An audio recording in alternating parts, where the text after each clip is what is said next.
crypto custody assets. And then we'll have a brief discussion with Milko on Swiss banking and crypto custody. Like I said, at the end, we're going to wrap everything up with a Q&A. So throughout the discussion, if you have any questions, any comments, anything on your mind, you can share them in the Q&A section or in the chat, and we'll get to them at the end of the webinar. So I guess take it away, Carmi. So first I want to make sure, can everybody see the presentation? Yes. Okay, great. So thank you very much. I'm very happy to be participating. The slide deck is going to be very, very short. And I think that we want to keep this as interactive as possible. This is just going to sort of set the stage for cryptocurrency and security. I'm glad that I could do that. So let's say you walk into a regular bank, not a cryptocurrency bank, and the nice bank manager sits in front of you and you say to him, "Where's the vault?" And he says, "Oh, I bought this really expensive wallet on Amazon and I keep all the money in the wallet. It's here in the back of the bank." And then you go to him and you say, "But I've got all my important identification papers. Where do you keep them?" And he says, "Oh, I keep them in the same place. I also keep them in cloud storage on Amazon. And to make sure that they're safe, I put a little yellow sticker on there that says, 'Don't touch.'" The odds are pretty high that you wouldn't put your money in that bank because you'd expect them to use a different solution than what you use. In other words, as a human being, putting your money in a wallet makes a lot of sense. And putting your papers in a file cabinet also makes a lot of sense. But we expect more from banks. The interesting thing is that many of the cryptocurrency providers today, the word Amazon is not picked here by chance. They use Amazon Cloud Services for the storage of wallets, and they use cloud services for the storage of personal information. And these services are good. I'm not saying that they're not good for lots and lots of applications. They're excellent for many applications. But with regard to storing really valuable stuff, the security there is a little bit lacking. And we're going to now go to figure out exactly what the major issue is with cryptocurrency. So the first thing you might tell me is that cryptocurrency is based on blockchain, and blockchain is secure. And you'd be right, blockchain is secure. It is a static blockchain, has all of the digital signatures required to keep it secure. And as a static element, it is secure. The question is not the static blockchain, but getting things on there, performing transactions. So for me to take ownership or to buy a cryptocurrency, I need to use my private key and have that private key execute cryptographic functions in order to add the transaction that I am currently executing to the blockchain. And that's where the problem is. When, in many cases, when that private key is added, it is added using a generic computer, either in the cloud or not in the cloud. And during that period of time, it's exposed. And the interesting thing, or the scary thing about your private key is if somebody has your private key, they can issue transactions on your behalf. The other thing that is interesting about digital currencies is that they must be approved. And so there's an approval process where your transaction goes through. But again, the question is, in which environment is that approval process taking place? Is it taking place in a secure environment, or is it taking place in a regular computer environment? And again, this is not to say that cloud environments are not secure. They're just not the most secure computers that you could possibly have. And so this is the state of how many blockchain operators add cryptocurrency and do cryptocurrency transactions. And this is what we would like to improve. And so Hub Security believes that when you want to do cryptocurrency applications, when you want to deal with cryptocurrency, you shouldn't do it using standard cloud technology. You should do it using a very secure foundation, which is something we've built. Just in general, if I talked about a safe at the beginning of the conversation, so you would measure a security by the safe by how thick the walls are in steel and how the combination lock works. With computers, there is a measure for security. It's called FIPS. And there are different levels of FIPS hardware, which as the number goes up, the level of security goes up. So we built a platform that actually complies with the highest level of security, which is called FIPS 140 level 4. And in our case, or when using our technology, the keys are always kept inside the secure enclave. The approvers who need to approve the transactions authenticate themselves to the system using a FIPS level 3 authentication device, and the policies themselves are enforced within the secure location. When you add things to the blockchain or change ownership of the blockchain, all of these computations are done within the secure enclave, and also logging of every action is done within the secure enclave. This includes smart contract executions and all of those activities. And this is what it takes cryptocurrency, and not only does it keep it secure when it is static, but it actually takes the actions that add and remove things from the cryptocurrency blockchain and keeps them secure as well. So these are all the features of the platform that we've built.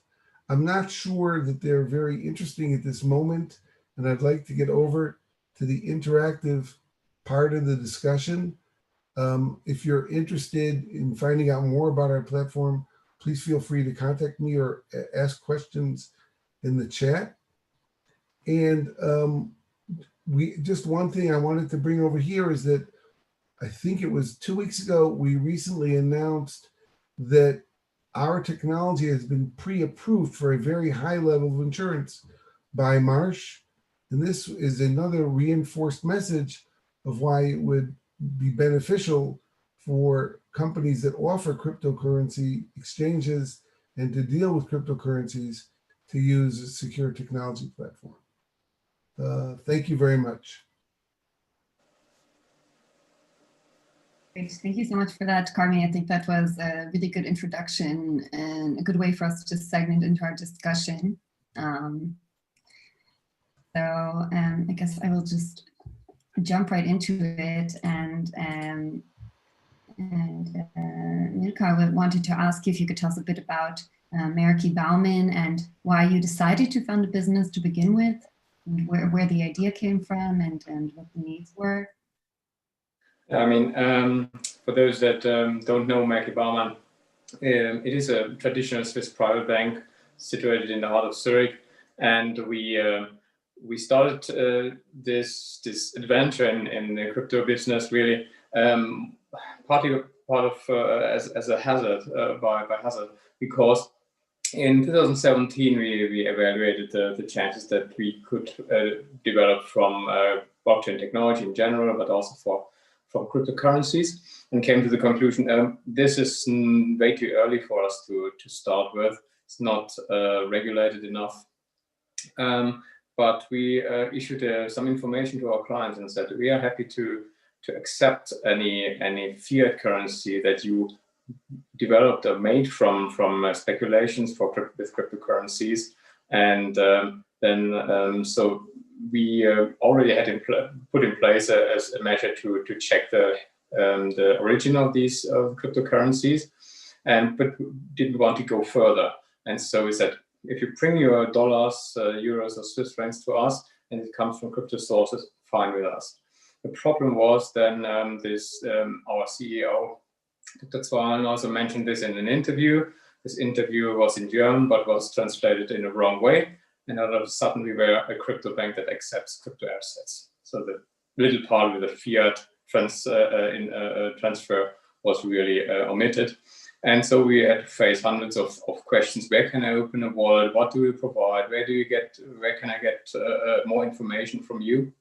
And so in the end, we said, oh, we have to do something about it. There is demand out there. We don't understand everything by now, but there is definitely something, a need for banking in this area.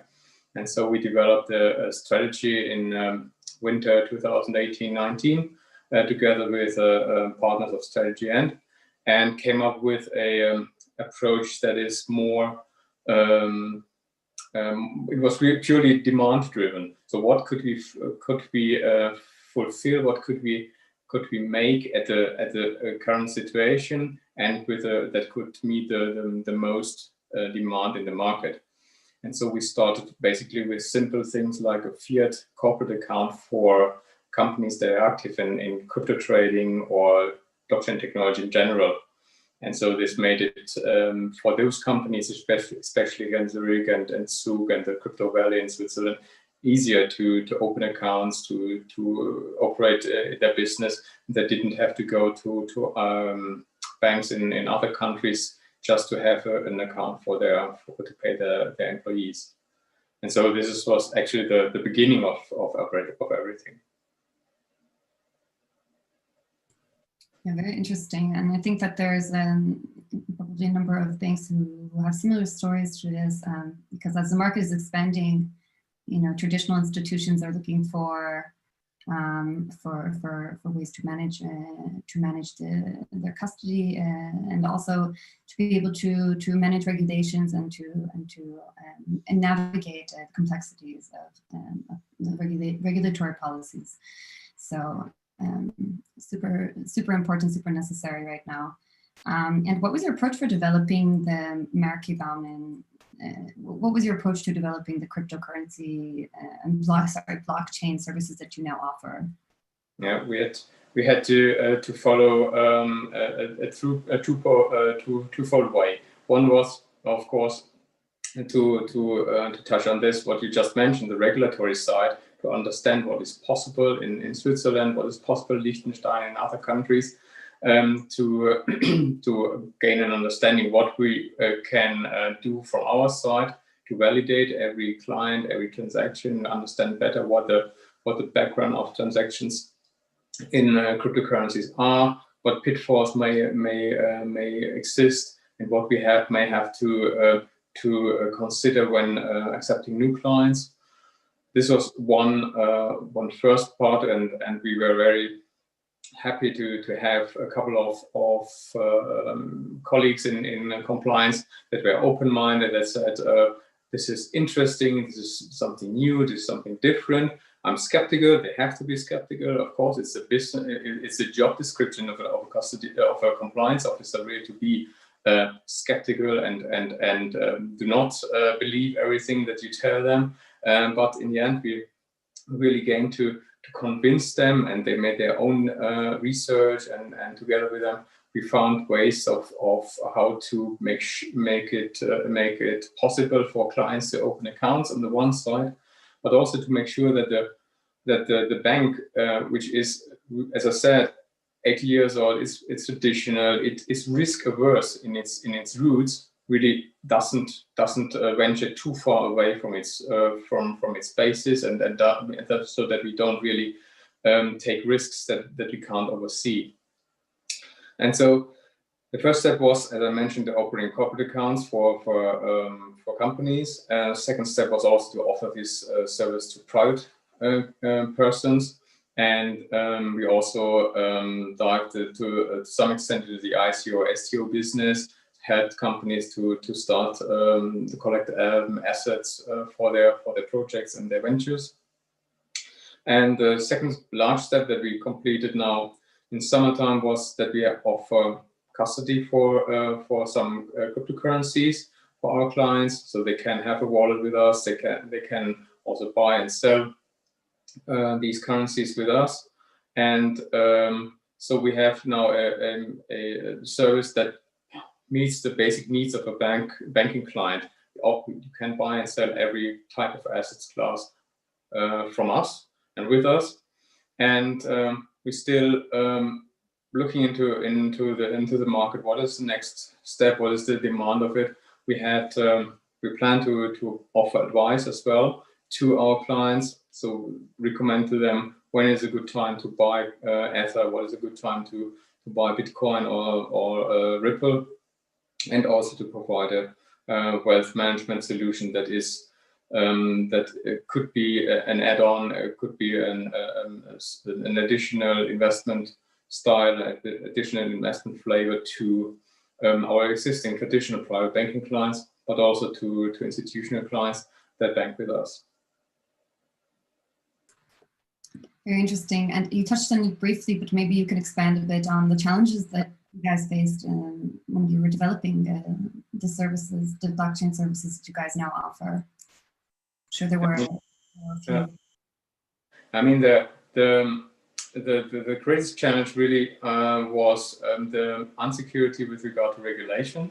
So only in 2019, the Swiss Banking Association developed a guideline how to check transactions, how to make sure that you have all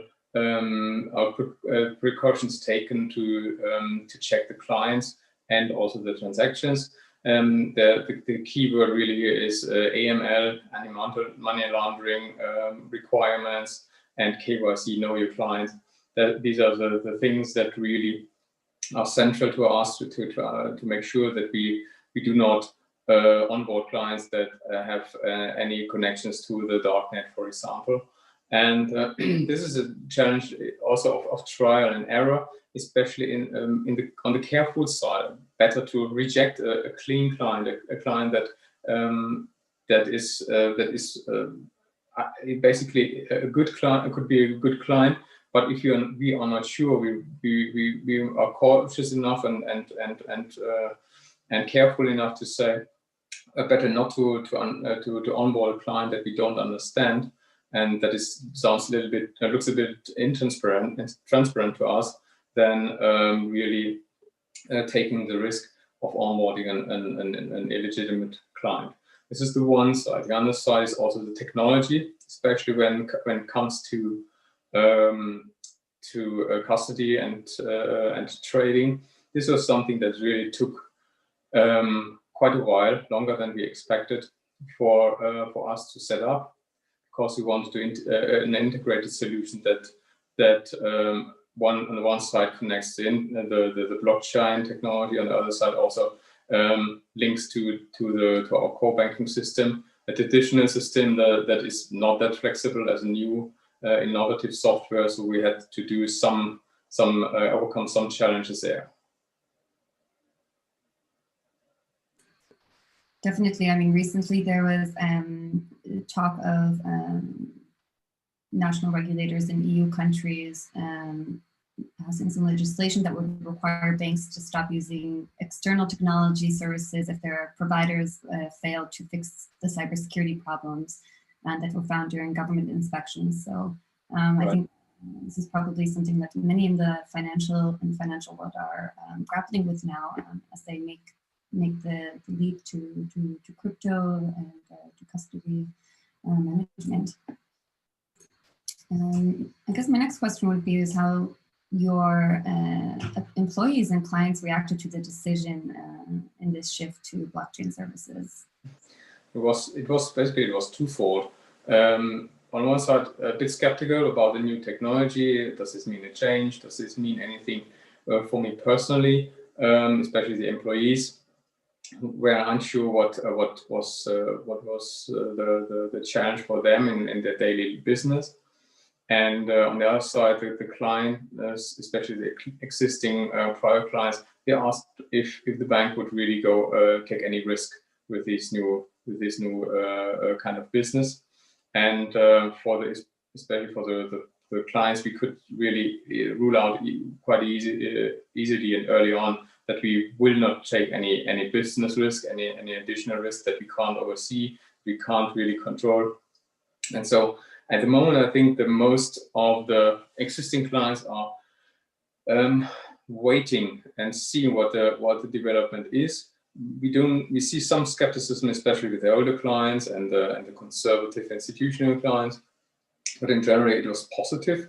Many younger clients were really positive and said, "Oh, at last there's a bank that ventures to go into this area."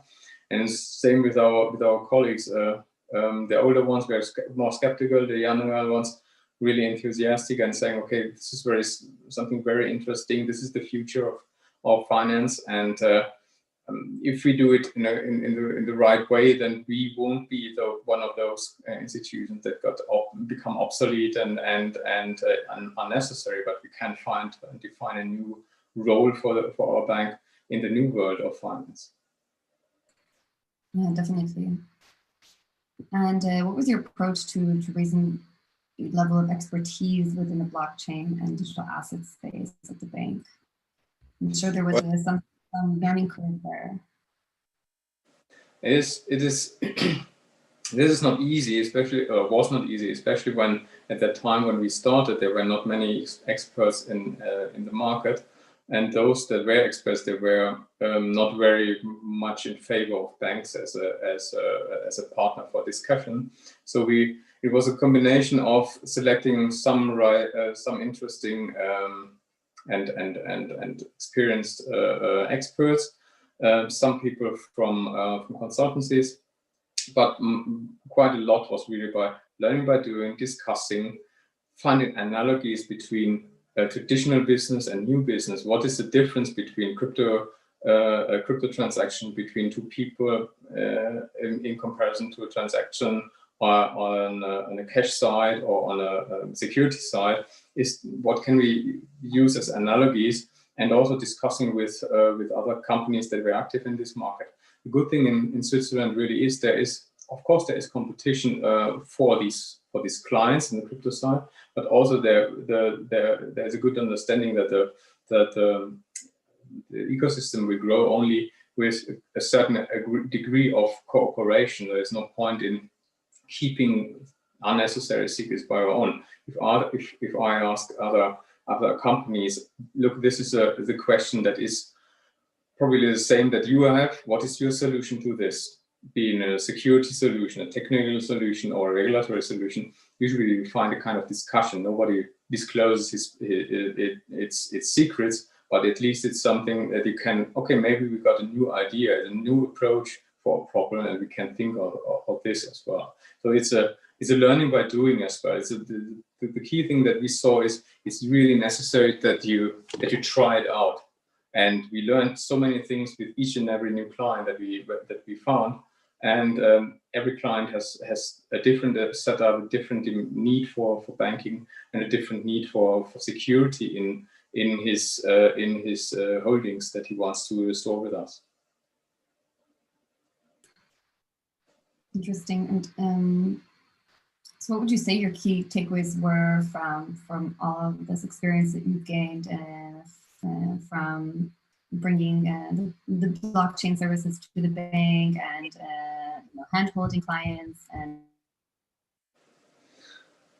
well, there are several key takeaways. The first thing is without there is no strategy, no implementation without the sign-off and the agreement with of the supervisory bodies, the board of directors, and the EXP.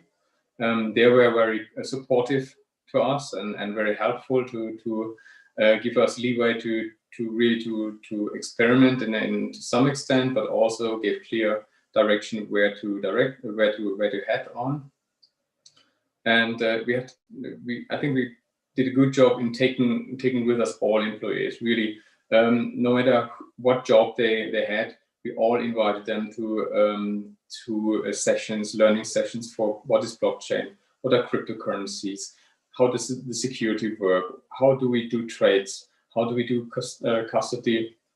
So to tell them, you're not excluded just because you are not affected by this on a daily basis, because we believe this blockchain technology will change our world entirely, and it may be interesting to many of our employees, although they don't work with our clients directly, but they get a basic understanding what's all about these cryptocurrencies and security token and the like.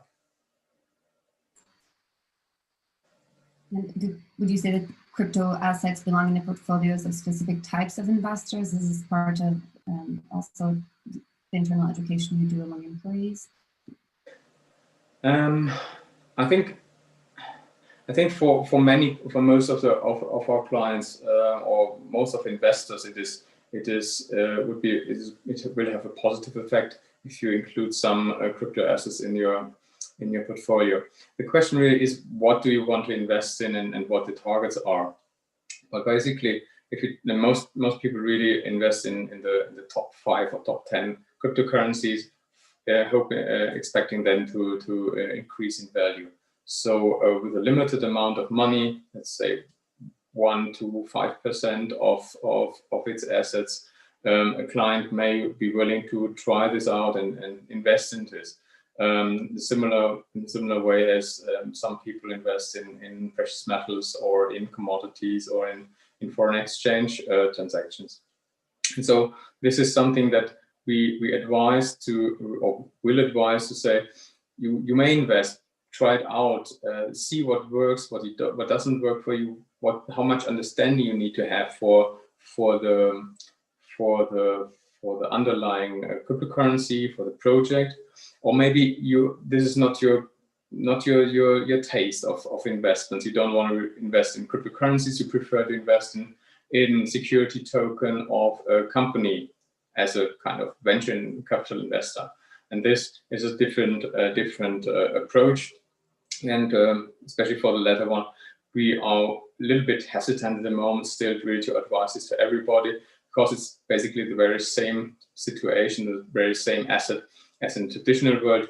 We wouldn't recommend to a conservative client to invest in a startup company because this would be too much risk put on one horse. And so we would say, okay, maybe a fund or something like that. So this is there are various options to to invest in this area and to participate in this in the new technology. And then I didn't even start with new developments like DeFi and staking that are still on the horizon and still gaining ground. So this is still a quite a lot of to explore and to learn in this area. Thank you. And touching on that mention of risk,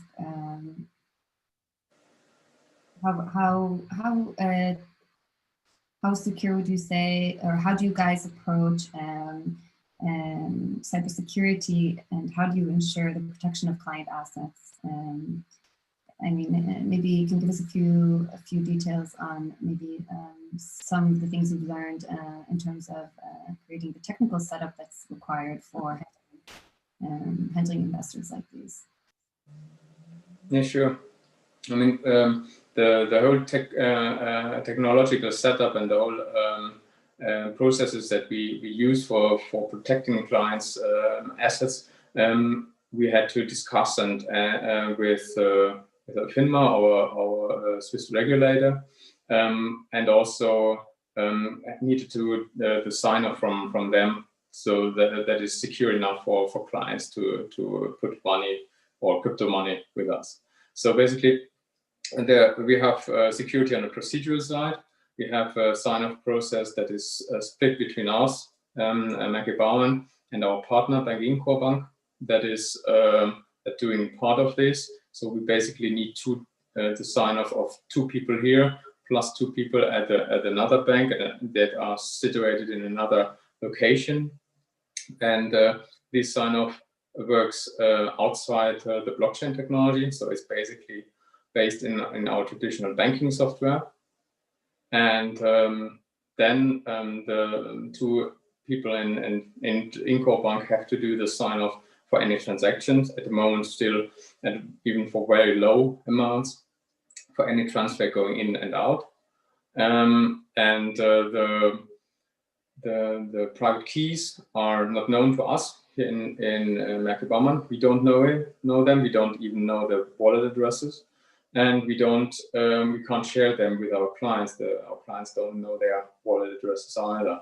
We have specific transfer wallets that are used for incoming and outgoing transactions and for trading. And any transfer requires, as you know, a private key. And these private keys are protected in HSM, in hardware security modules, so that nobody can really access them on its own. But you always need 2 out of 3 or 3 out of 4 signatories to access the key in theory, but you don't get it displayed or shown, but it's only a signer for the transactions. So we believe it's quite a secure environment that we have, and hope that this is something that is convincing to our clients as well. Definitely. And before I jump into Q&A, because we have a lot of questions coming in from our audience, I have one last question for you, which is, where do you see the price of Bitcoin going by the end of 2020? That's a classic question. Well, good thing is that it's already October, so it's not too far ago. But I'd say it's roughly 12,500, I would say, by end of the year. So I still believe a little bit in the growth, and still more bullish on the development of this key currency. Great, thank you for that insight. I'm sure it was on the minds of many people here. We have many questions, and we don't have a lot of time remaining, so I guess I'm just going to jump right into them. We have questions here for both you, Milko, and for Carney. If you, the audience, have a question, you can share it in the Q&A section, and also would be helpful if you can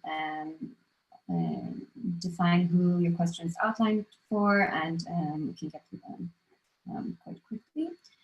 So our first question from an anonymous attendee is, for mass adoption to take place, should institutions trust retail with their private keys, or must the solution lie with multi-signature and secure custodians, limits on transactions, and safekeeping? Is this understandable? You want me to address that, or Nico, would you like to go? You may start. Yeah, so I guess that was part of the topic that I wanted to sort of cover in my presentation, and then relate it to what Miko said. So the process is very clear. There are keys, and they're used. Normally, the keys are stored in what you would call a HSM, a hardware secure module, and then they're used for executing transactions. And then, as Miko also pointed out, you have 4 out of 5, 3 out of 4 people that need to approve transactions, and these approval processes need to happen. The next question, in my view, is, where do those activities take place? In other words, when you use the keys to put them through a computer code to actually do the signature that puts the new transaction as part of the blockchain, is that code running in a secure location, in a vault, inside an HSM, or is it running outside of an HSM? And in general, the more secure you can make the execution of the blockchain, the better off you'll be. And again, it could be 9 times out of 10, or even 90 times out of 100, executing in a cloud environment would be secure. That's not the question. The question is the one time that it isn't, because digital currencies are, in my view, I like to compare them to bearer bonds. In most cases, the minute the transaction takes place, the money's gone. You can't afford to have your key gone for once, because then it's gone. Right. And so the same is true for the approval process. The people approving, will do the approval process. Normally this is done not on paper. It's normally done on a computer. And then the question is, the computer system that process is being done on, is it secure or not? I was very happy to hear that by Miko, these are done in the bank. Hopefully they haven't transitioned over to the cloud yet, which is something a lot of people are doing. But people that transition over to the cloud, and companies that go to the cloud, tend to sacrifice security for execution, for secure execution. And so I would say that in order for digital coinage and cryptocurrencies to be as commonplace as money, the transactions need to be executed with the same security that you get with regular money. And and even more so because of the exposure that a person has with their keys, which are not necessarily involved in traditional transactions with banks. I guess that's my answer to that. Nico, do you have anything else to add there? Just one small adding, especially for those clients that are not really familiar with using these private keys and these wallets. We want to build a bridge, and so we took away all this hazard and this insecurity and this new thing away from them, and so they can use, for example, our traditional e-banking, our normal e-banking system to transfer assets and to place orders for crypto assets, and they don't have to bother for private keys. It's taken away from them in a secure area, and in addition to the pure wallet security that you get again from private keys and non-publicized wallet addresses, you also get the security that you usually have in traditional e-banking. And so we wanted to give them more security, a two-layer system, but also giving some more comfort and more ease of use than for some people that are not experienced with these kind of wallets, so they can rely on more traditional or more easy to use facilities. Thank you both. We have another question here from Daniel, and for Nico. Coming from the private banking sector, how do you see DeFi affecting your business? And is there a business opportunity for private banks to participate as well? I didn't get what question is that? You can share it in I have the Q&A up, I just can't see it.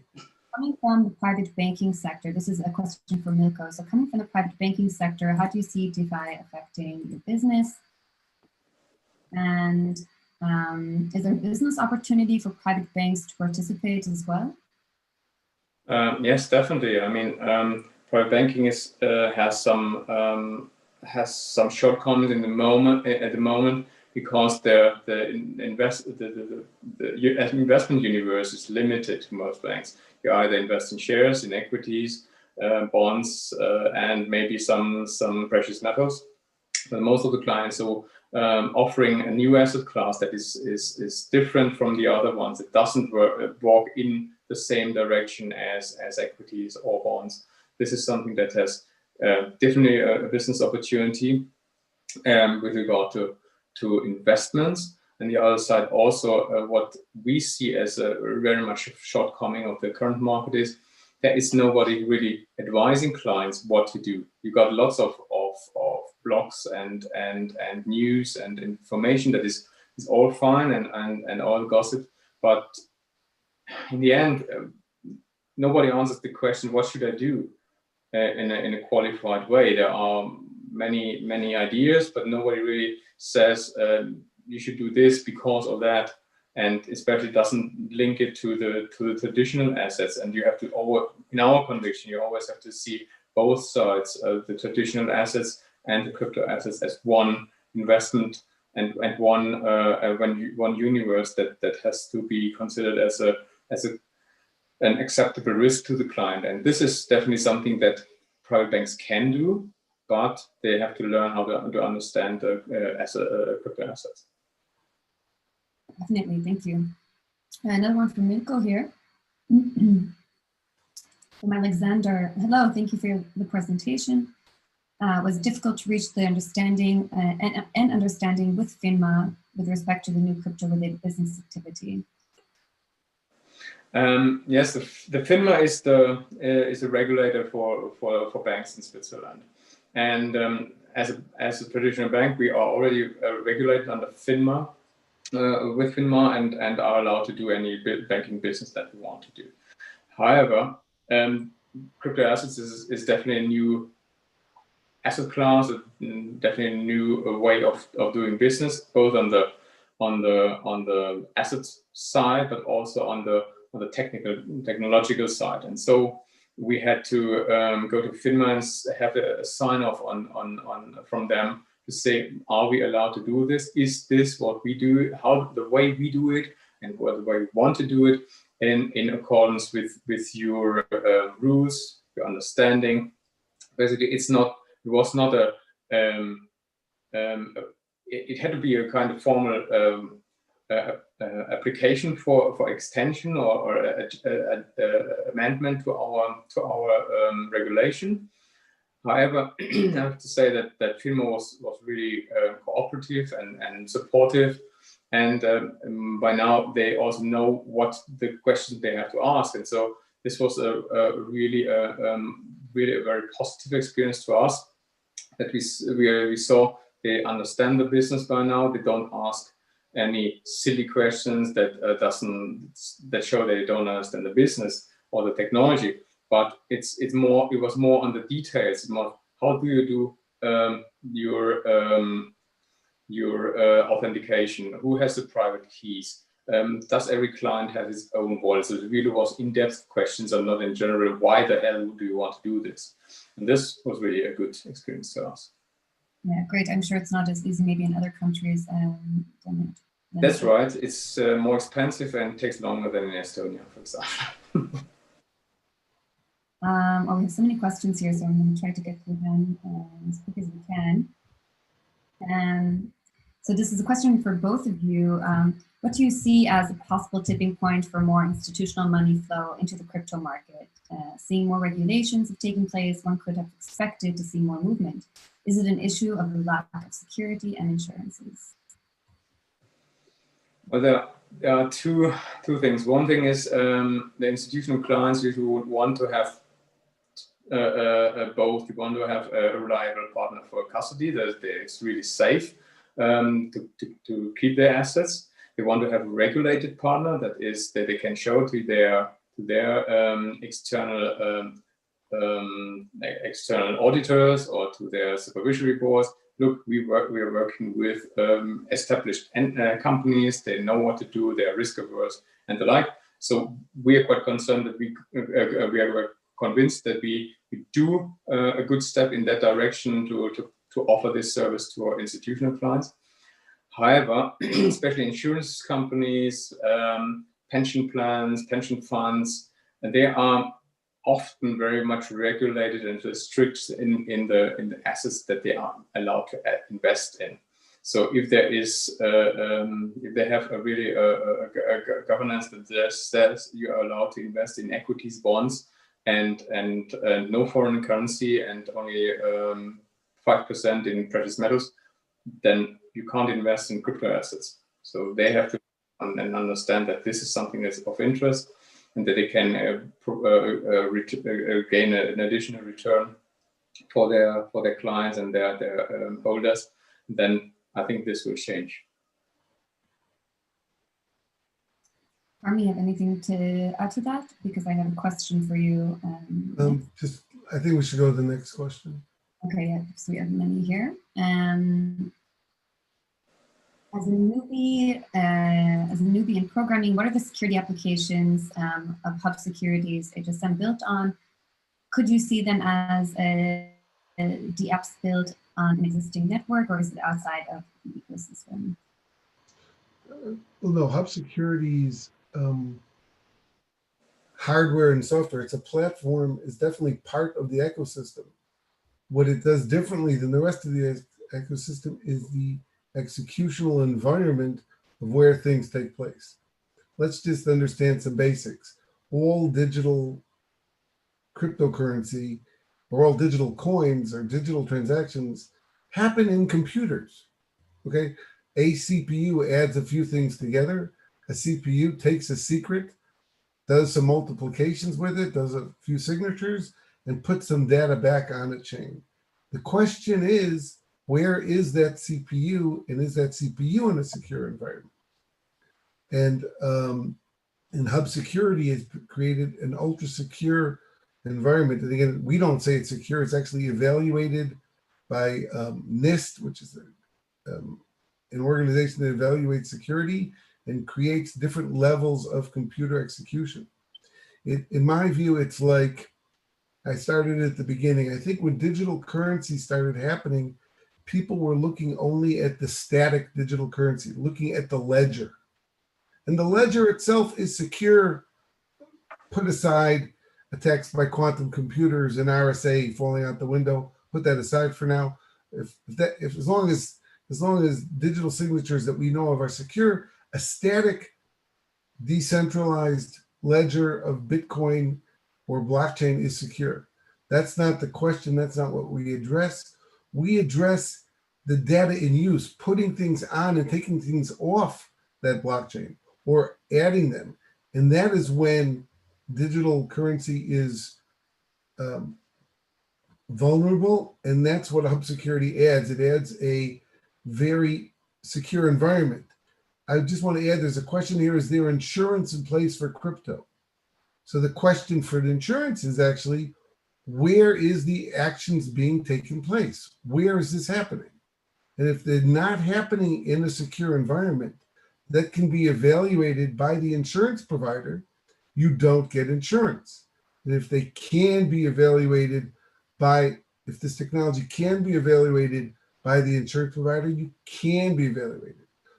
We announced 2 weeks ago that Marsh is actually pre-approved custody and storage using our technology for very large sums of insurance, just because the execution is done in a secure environment. So that is where the answer to the insurance is, it's what happens. And the only thing I wanted to add in addition is, we recently saw that, I think that Miko's bank is a pioneer. And within the last few months, US banks are now allowed to do digital custody. And as the banking institutions and existing financial institutions move more into the mainstream finance moves into cryptocurrencies, you're going to see a growth in the market. That's one of the growth questions, because it won't be done by people we don't trust. I like to tell people that the key element, I'm originally an American, and the key element with any currency is written on the dollar bill. It says, "In God we trust." And the key word is trust. Now, when you're dealing with a currency, you trust the country, and you trust its central bank, and you trust its banking institutions.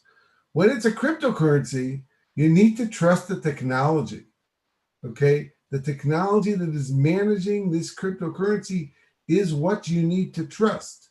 And the institutions that are running the services using this technology are what you need to trust. And as you increase trust with technology and serious service providers, you will see a growth in the use of the money. It's the same, and that's been the growth in the use of money since King started creating coins out of gold. There's nothing new here. Trust from technology and service providers will create the growth. Thank you, Brian. Milko, we have another question for you here. What is the biggest challenge you face with acquiring clients due to the decentralized nature of crypto?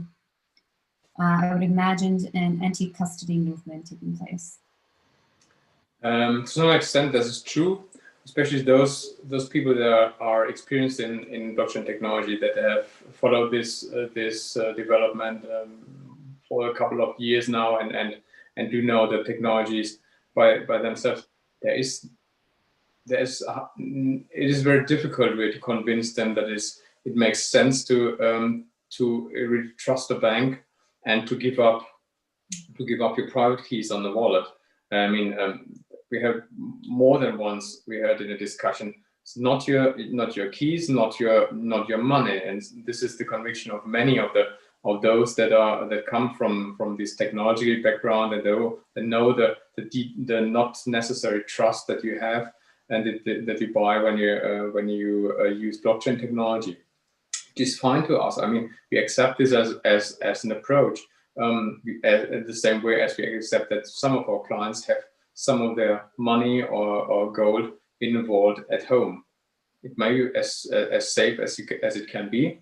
One thing that is really is the one topic that we really recommend them when we can't convince them to bank with us is think about your heirs. Think about what happens to your wealth, to your assets, if you will not be capable of entering the private key anymore.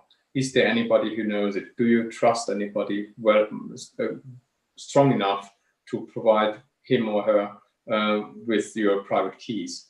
So this is something that I think where a third party like a bank can be of help, that we can make sure that in case of death or inability, we can make sure that the wealth can be passed on to their heirs.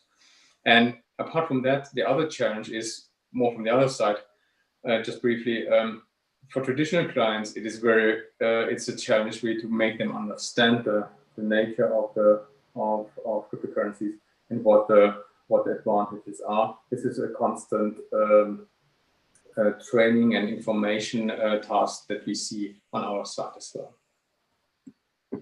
Great, thank you. And I just shared some contact information. Some of you were asking how to get in touch with Milko and to learn more about the services they offer. So I'd include them in the chat below.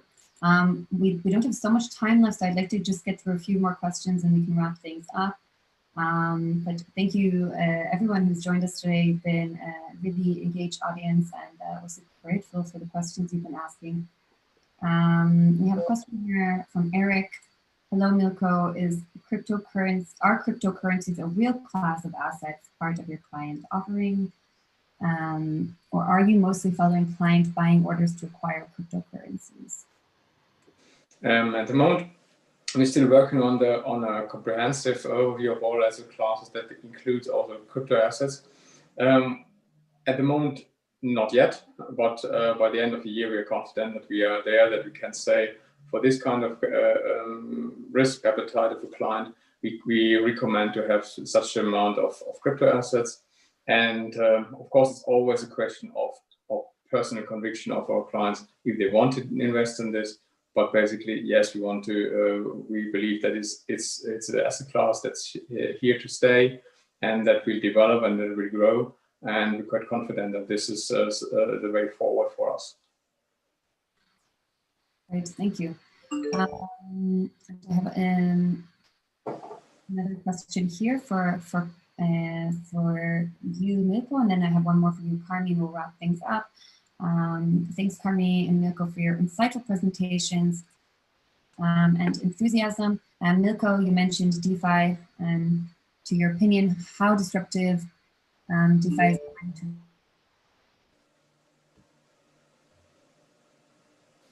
Sterny? I think we lost Sterny. Hello? Miko, can you hear me? I can hear you, yes. Yeah, so I think Sterny's locked up. Hopefully she'll join in for the rest. There he is. Are you back, Sterny? Yeah, and I think we had a glitch for a minute. Milko, did you understand the question? Yes, I understand the question. Yeah, I mean, DeFi is definitely. It's a difficult topic because there are various interpretations of what DeFi really comprises and what not. But I'd say there's a question of what is the regulatory background. Is there or can we regulate this especially in a case where you say it's decentralized by default, and so the question remains which law is applicable, etc. And this sounds boring, especially for techies, but it's something that is essential for the majority of investors to have a good understanding of what risk do I take, who can I sue if something goes wrong. This is basically the first question that comes, and as long as you can't answer this question, who is responsible if anything goes wrong, and who can I ask to hit those people that did mess things up. Until then, DeFi is something that we consider as interesting, yes, but we're still a little bit hesitant to go into this with full speed, because it is not clear yet in what direction it goes. And the regulators are not there yet, in my opinion, neither in Switzerland nor in EU or in the US. They are busy with currencies in general and sovereign cryptocurrencies, and so I think we will see the first rules in next year, maybe on DeFi, depending on the speed and the agility of the regulators. Great, thank you. And I have the last one for Carmi, but I think we answered this more or less already in our discussion, which is what advantages does have security applications in association with the custody have over a personal hardware wallet? And do your security measures also offer insurance? And we've answered this already, part of the question at least, yes. Yeah, we do offer insurance, and over personal wallets, it's sort of like comparing a Fiat 600 to a Ferrari. Okay. Yes, they're both cars, but that's about it, you know. So, and we're not the Fiat 600, in case that wasn't clear. I have nothing against driving in a Fiat 600 in town. I think it's a great little car. But if you're looking for something to get the job done faster, and maybe the Ferrari example wasn't good when I was talking about security or safety, but we have a very safe Ferrari. So it drives fast, but it's also very safe. So that, I mean, you know, that's basically that's the tool we build. And we'd love to, not only to Daniel, but to anybody who participated. Obviously, you can't really describe technology in depth during a conference call like this. So if you're interested in more, you can contact us, and we'll be happy to provide a lot more in-depth information as to why, you know, what this technology does. Great, and Jeff, one of our participants, added the Fiat 600 versus Mercedes S-Class. Yeah. Great, cars are not my my hobby, so I think that is a good segue for us to wrap up our talk today. Thank you everyone for joining us, and thank you to our speakers, Kari Bogo and Nico Hense. And we hope you're all staying safe and healthy at home. And we look forward to hosting many more discussions like these. But thank you so much, Milko, for joining us today. Thank you. You're welcome. More about Meraki Baumann, you can find them on LinkedIn. I've also shared some of their contact information below in the chat. And if you'd like to learn more about Hub Security, you can find them on LinkedIn or on Twitter. And you can also check out their weekly digest on Medium for the latest stories coming out of the blockchain and crypto sphere, curated by me. And so thank you everyone so much for joining us. And if you'd like, this webinar was recorded and will be shared on YouTube, and you can share it with some other people if you think they might find this relevant and interesting as well. But I think that's it for today. Thank you so much.